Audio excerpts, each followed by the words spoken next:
Hey fellow music fans, welcome back to Psychology of Rock. If you're new here, my name's Nina. I'm finally back, and today's video is one I've been wanting to make for a long time. We're talking all about Rush, one of my favorite bands ever, and I'm actually going to be answering a question that I saw over and over again in the comment section of a short that I made about the psychology behind Rush fans. So in the short, I speculated about the most common personality traits of people who love Rush, with one of these traits being introversion.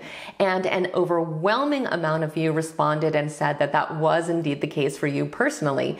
And many of you wanted to know why there was this correlation, which I definitely have thoughts about. And so that is what we're going to be talking about today. But before we start, I want to give a huge disclaimer that this video is going to be filled with a lot of generalizations that are certainly not going to apply to everyone. And of course, not all Rush fans are introverts.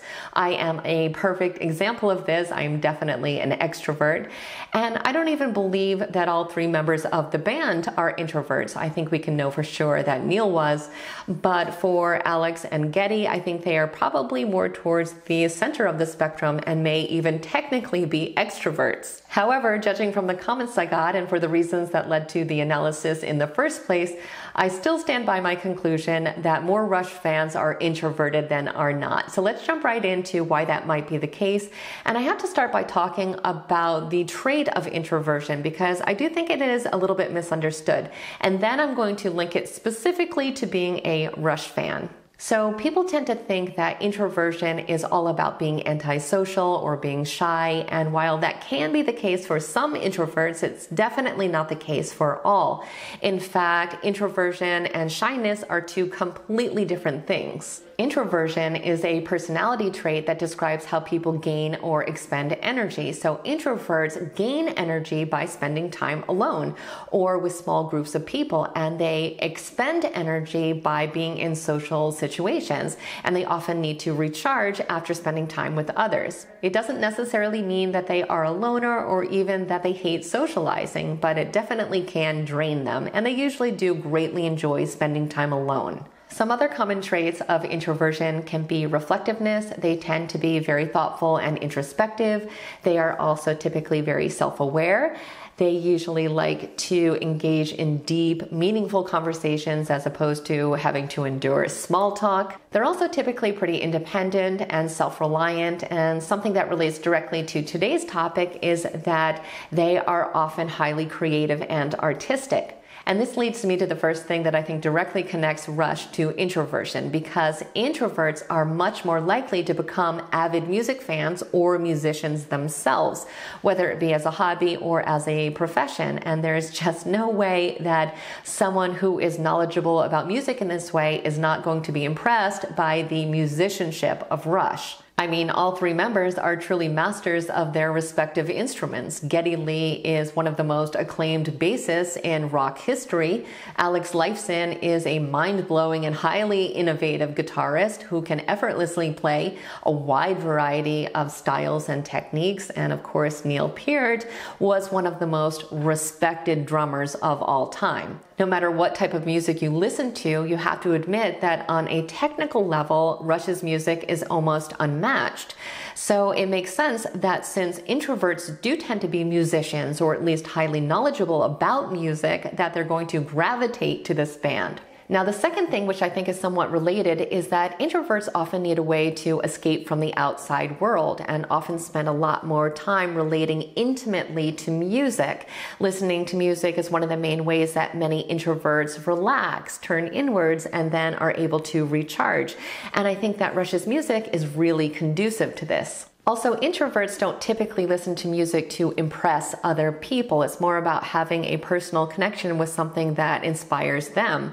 So they usually don't care very much about what is popular in mainstream music. Another thing is that research in this area shows that one of the main purposes of music for introverted people is to stimulate contemplation and to produce a sensory response.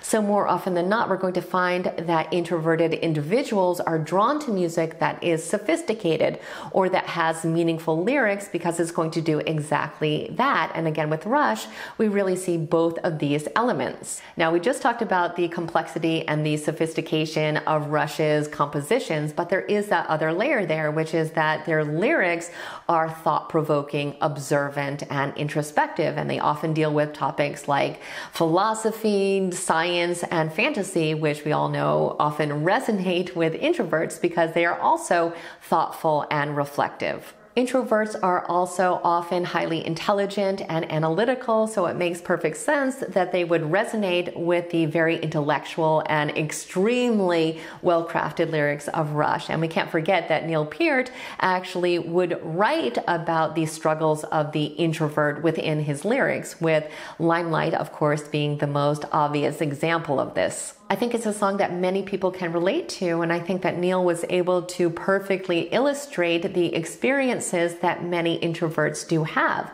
He also spoke about being an introvert in many different interviews, and he wrote about the topic in great detail.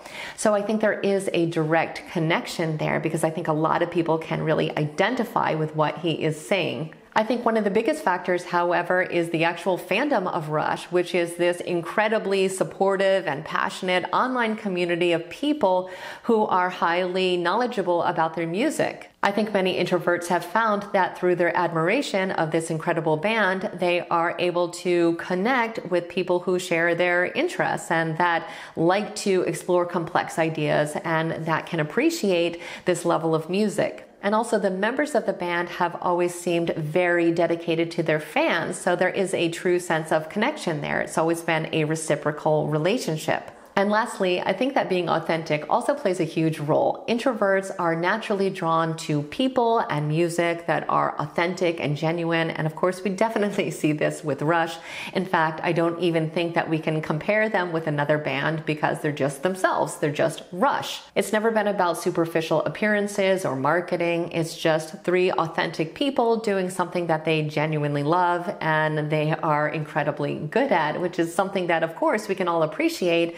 But statistically speaking, introverts are less likely to be swayed by outer appearances or trends. This is because they tend to value people and artists in particular for their inner qualities, such as intelligence, creativity, or sense of humor, which again makes perfect sense because this band really does check all of these boxes. So those are my thoughts on Rush and Introversion, but I would love to hear yours, so don't forget to leave a comment down below. Let me know what I missed.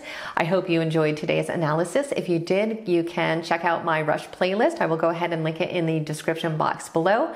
Don't forget to become a subscriber if you have not done so already, and I will see you next week.